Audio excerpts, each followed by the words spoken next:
Welcome all to the new episode of Arif, A Way for Searching Knowledge. ഇന്ന് നമ്മൾ discuss ചെയ്യാൻ പോകുന്നത് dividend decision part 2 ആണ്. Start ചെയ്യുന്നത് മീനിങ് ഓഫ് ഡിവിഡൻഡ് പോളിസിയിലാണ്. മീനിങ് ഓഫ് ഡിവിഡൻഡ് പോളിസി പറയുവാണെങ്കിൽ it refers to the policy which determine the allocation of earnings in to retained and dividend. നമ്മുടെ ബിസിനസ്സിൻ്റെ പ്രോഫിറ്റ് അല്ലെങ്കിൽ അവരുടെ ഏർണിങ്സ് എങ്ങനെയൊക്കെയാണ് നമ്മൾ അലോക്കേറ്റ് ചെയ്യുന്നത്? നമുക്ക് രണ്ടായിട്ട് ഡിവൈഡ് ചെയ്യാം. കഴിഞ്ഞ ക്ലാസ് പറഞ്ഞതാണ്. ഡിവിഡൻഡ് എന്നും അതുപോലെ തന്നെ റീറ്റെയിൻഡ് ഏർണിങ്സ് എന്നും രണ്ടായിട്ട് നമുക്ക് ഡിവൈഡ് ചെയ്യാം. ഈ ഒരു ഡിസിഷനെ എത്രത്തോളം നമ്മുടെ ഏർണിങ്സിൻ്റെ എത്രത്തോളം ശതമാനം നമ്മൾ ഡിവിഡൻഡായിട്ട് ഡിസ്ട്രിബ്യൂട്ട് ചെയ്യുന്നു, എത്രത്തോളം നമ്മൾ റീറ്റെയിൻഡ് ഏർണിങ്സ് ആയിട്ട് ബിസിനസ്സിൽ കീപ്പ് ചെയ്യുന്നു, ഈ ഒരു ഡിസിഷനെയാണ് ഡിവിഡൻഡ് പോളിസി അല്ലെങ്കിൽ ഡിവിഡൻഡ് ഡിസിഷൻ എന്ന് പറയുന്നത്. വെസ്റ്റേൺ ആൻഡ് ബ്രിങ്കം കൊടുത്തിട്ടുള്ള ഒരു ഡെഫിനിഷനാണ് പറയുന്നത്. Dividend policy determine the division of earnings between the payment to shareholders and retained earnings. Same definition തന്നെയാണ്, നമ്മൾ പറഞ്ഞ മീനിങ്ങിനോട് അനുയോജ്യമായിട്ടുള്ള ഒരു ഡെഫിനിഷനാണ്. ഡിവിഡൻഡ് പോളിസി എന്ന് പറയുമ്പോൾ ഇറ്റ് ഡിറ്റർമൈൻ ദ ഡിവിഷൻ, ഏർണിങ്സിനെ നമ്മൾക്ക് എന്ത് ചെയ്യുന്നു, ഡിവിഷൻ ചെയ്യുന്നതിൻ്റെ ഒരു ഡിസിഷനെയാണ് നമ്മൾ എന്ത് പറയുന്നത്, ഡിവിഡൻഡ് പോളിസി എന്ന് പറയുന്നത്. എങ്ങനെയൊക്കെയാണ് നമ്മൾ ഏർണിങ്സിനെ നമ്മൾ ഡിവൈഡ് ചെയ്യുന്നത്? Payment to shareholders means dividend ആണ് ഉദ്ദേശിക്കുന്നത്. ആൻഡ് റീറ്റെയിൻഡ് ഏർണിങ്സ്, സിംപ്ലി പറയുകയാണെങ്കിൽ ഏർണിങ്സിനെ എങ്ങനെയൊക്കെയാണ് ഷെയർ ഹോൾഡേഴ്സിന് ഡിവൈഡ് ചെയ്ത് കൊടുക്കുന്നത്, അതുപോലെ തന്നെ ഏർണിങ്സിനെ എത്രത്തോളം ഏർണിങ്സ് നമ്മൾ ബിസിനസ്സിൽ റീറ്റെയിൻഡ് ഏർണിങ്സ് ആയിട്ട് കീപ്പ് ചെയ്യുന്നുണ്ട്, ഈ ഒരു ഡിസിഷനെയാണ് ഡിവിഡൻഡ് പോളിസി ഡിസിഷൻ എന്ന് പറയുന്നത്. ഇനി നമ്മൾ മൂവ് ചെയ്യുന്നത് ഫാക്ടേഴ്സ് ഡിറ്റർമൈനിങ് ഡിവിഡൻഡ് പോളിസിയാണ്. മെയിനായിട്ട് ഡിവിഡൻഡ് പോളിസിനെ ഡിറ്റർമൈൻ ചെയ്യുന്ന ഫാക്ടേഴ്സിനെ നമുക്ക് രണ്ട് കാറ്റഗറി ആയിട്ട് നമുക്ക് ഡിവൈഡ് ചെയ്യാം. ഇൻറ്റേർണൽ ഫാക്ടേഴ്സ് എന്നും അതുപോലെ തന്നെ എക്സ്റ്റേർണൽ ഫാക്ടേഴ്സ് എന്നും. ഫസ്റ്റ് നമ്മൾ ഇൻറ്റേർണൽ ഫാക്ടേഴ്സിലേക്കാണ് പോകുന്നത്. ഇൻറ്റേർണൽ ഫാക്ടേഴ്സിൽ ഫസ്റ്റ് വൺ എന്ന് പറയുന്നത് stability and size of earnings എന്നാണ്. Stability and size of earning എന്ന് പറയുന്ന സമയത്ത് നമ്മുടെ ഒരു ബിസിനസ്സിൻ്റെ സ്റ്റേബിളായിട്ടുള്ള ഏർണിങ്സ് എല്ലാ പ്രാവശ്യവും നമുക്ക് കിട്ടിക്കൊണ്ടിരിക്കുന്നുണ്ട് എങ്കിൽ നമ്മളതിനെ സ്റ്റേബിലിറ്റി ഓഫ് ഏർണിങ്സ് എന്ന് പറയുന്നു. എന്ന് വെച്ചാൽ ഒരു ബിസിനസ് എൻ്റർപ്രൈസ് എപ്പോഴും ഒരേ രീതിയിലുള്ള ഹൈ ആയിട്ട് എപ്പോഴും നമ്മൾ എന്ത് ചെയ്യുന്നു, ഉയർന്ന രീതിയിലുള്ള ഒരു ഏർണിങ്സ് നമ്മൾ ബിസിനസ് ഉണ്ടാകുന്നുണ്ട്. അത്തരത്തിലുള്ള ഏർണിങ്സിനെയാണ് സ്റ്റെബിലിറ്റി ഓഫ് ഏർണിങ്സ് എന്ന് പറയുന്നത്. അപ്പോൾ എല്ലാ പ്രാവശ്യവും നമുക്ക് ഏർണിങ്സ് കിട്ടുന്നുണ്ട്. അതുപോലെ തന്നെ നമ്മളുടെ ഏർണിങ്സ് എന്ന് പറയുന്നത് ആ ഏർണിങ്സിൻ്റെ സൈസ് എന്ന് പറയുന്നത് ലാർജ് ആവുകയും കൂടെ ചെയ്യുകയാണെങ്കിൽ ഇത്തരത്തിലുള്ള സ്റ്റേബിളായിട്ടുള്ള അതുപോലെ തന്നെ സൈസ് ഓഫ് ഏർണിങ്സ് കൂടുതലുള്ള ഒരു എൻ്റർപ്രൈസിനെ സംബന്ധിച്ചിടത്തോളം അവർക്ക് ലിബറലായിട്ടുള്ള ഒരു ഡിവിഡൻഡ് പോളിസി അഡോപ്റ്റ് ചെയ്യാം എന്നുള്ളതാണ്. എന്ന് വെച്ചാൽ കൂടുതൽ എമൗണ്ട് ഓഫ് ഏർണിങ്സ് കൂടുതലാണ്. അപ്പോൾ ആ ഒരു ബിസിനസ്സിനെ സംബന്ധിച്ചിടത്തോളം കൂടുതൽ എമൗണ്ട് ഡിവിഡൻഡായിട്ട് കൊടുക്കാൻ വേണ്ടിയിട്ട് സാധിക്കും. അതാണ് ഫസ്റ്റ് ഇൻറ്റേർണൽ ഫാക്ടേഴ്സിൽ പറയുന്നത്. Second one, liquidity of fund. Liquidity means നമ്മളുടെ ക്യാഷായിട്ട് ബിസിനസ്സിൽ എത്രത്തോളം എമൗണ്ട് ഉണ്ട്, അതിനെയാണ് നമ്മൾ liquidity position of the business എന്ന് പറയുന്നത്. ഓക്കെ, അപ്പോൾ ഒരു ബിസിനസ്സിൽ പുതിയ ഓപ്പർച്യൂണിറ്റി ഉണ്ടാവുകയാണെങ്കിലാണ് കൂടുതലായിട്ടുള്ള ലിക്വിഡ് എമൗണ്ട് ഓഫ് ക്യാഷ് ഒരു ബിസിനസ്സിന് ആവശ്യമായിട്ടുള്ളത്.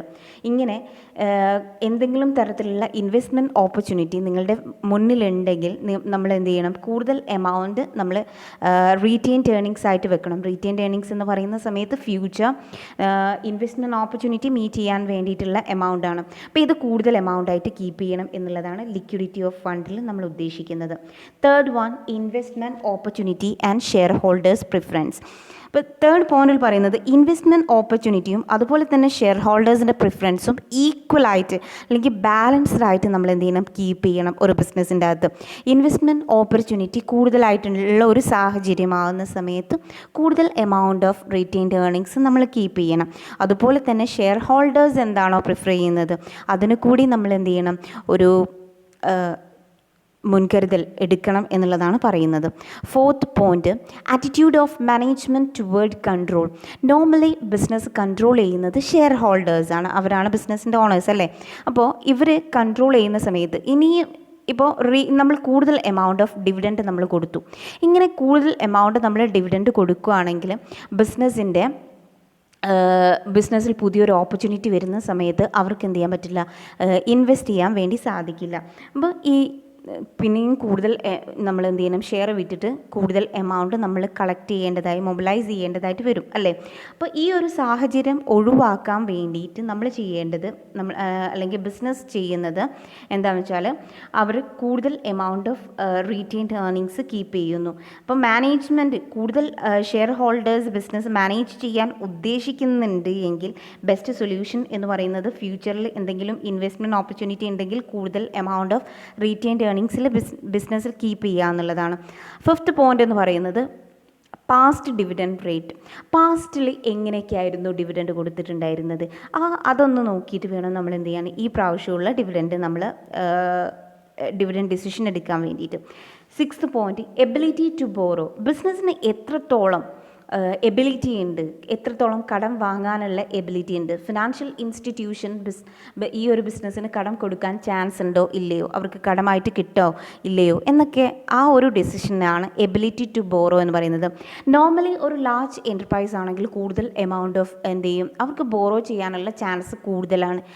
സ്മോൾ എൻ്റർപ്രൈസ് ആവുന്ന സമയത്ത് അത്തരത്തിലുള്ള ബോറോയിങ് പവർ എന്ന് പറയുന്നത് കുറയും. Okay. 7th point need to repay ഡെപ്റ്റ്.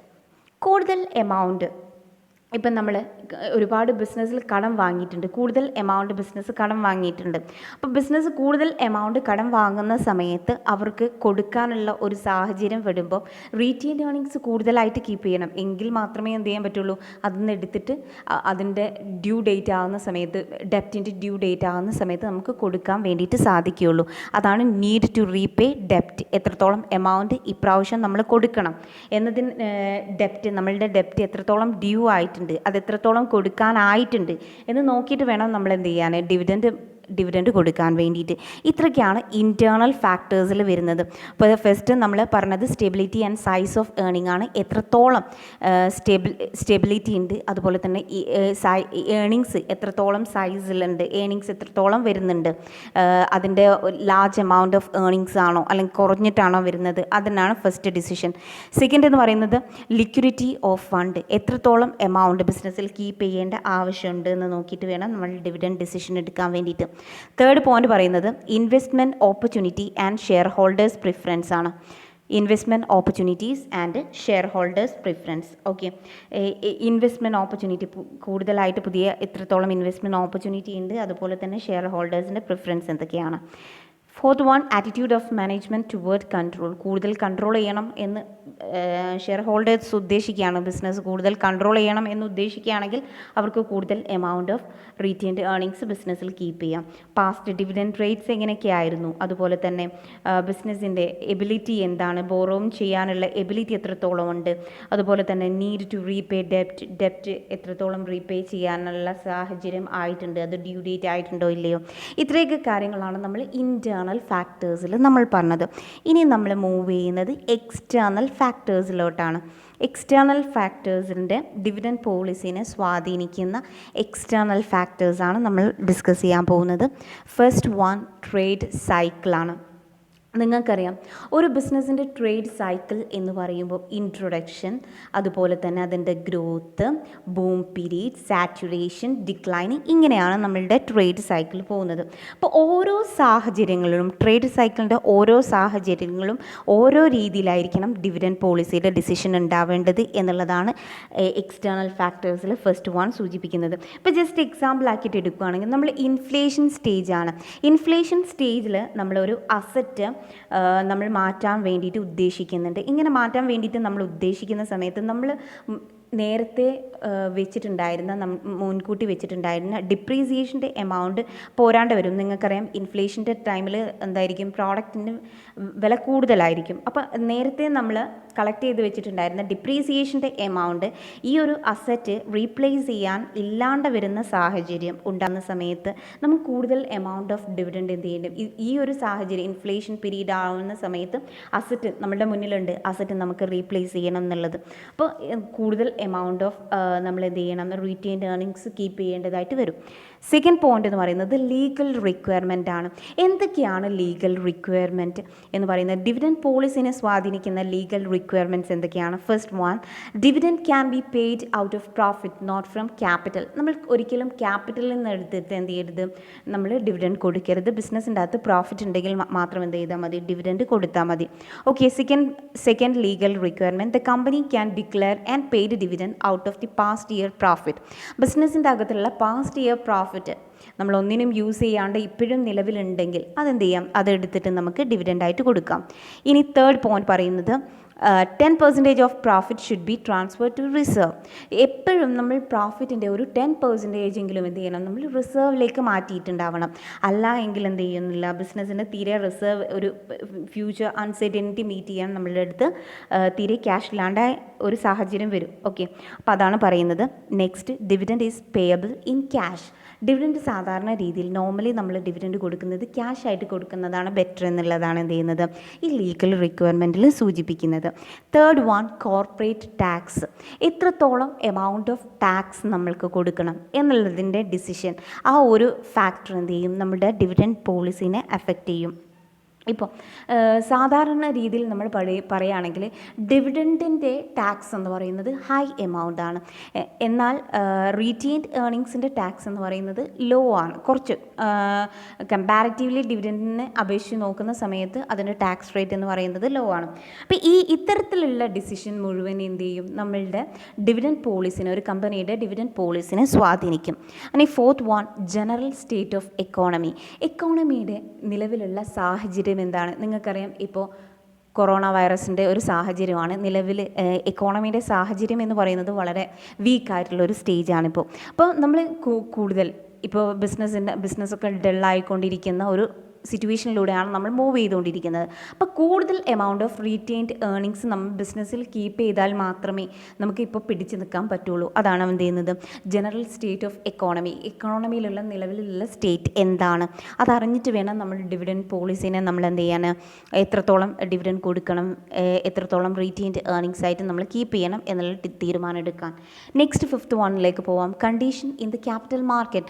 നിലവിലുള്ള ക്യാപിറ്റൽ മാർക്കറ്റിൻ്റെ സാഹചര്യം എന്താണ്? നമുക്ക് കൂടുതൽ ബോറോ ചെയ്യാൻ പറ്റുമോ ഇല്ലയോ, നമുക്ക് കൂടുതൽ ഷെയർസ് വിൽക്കാൻ പറ്റുന്ന ഒരു സാഹചര്യമാണോ ഉള്ളത് അല്ലയോ എന്നൊക്കെ നോക്കുന്നത്, ആ ഒരു ഡിസിഷൻ, ആ ഒരു ഫാക്ടർ എന്ത് ചെയ്യും, നമ്മുടെ ബിസിനസ്സിനെ സ്വാധീനിക്കും. Sixth one, government policy. Government ഒരുപാട് പോളിസി എടുക്കാറുണ്ട്. Fiscal policy, industrial policy, lab policy, അതുപോലെ തന്നെ ഒരുപാട് തരത്തിലുള്ള പോളിസി എന്ത് ചെയ്യണം, ഇൻഡസ്ട്രിയുമായിട്ട് ബന്ധപ്പെട്ടുള്ള സാധാരണ ഗവൺമെൻറ് എടുക്കാറുണ്ട്.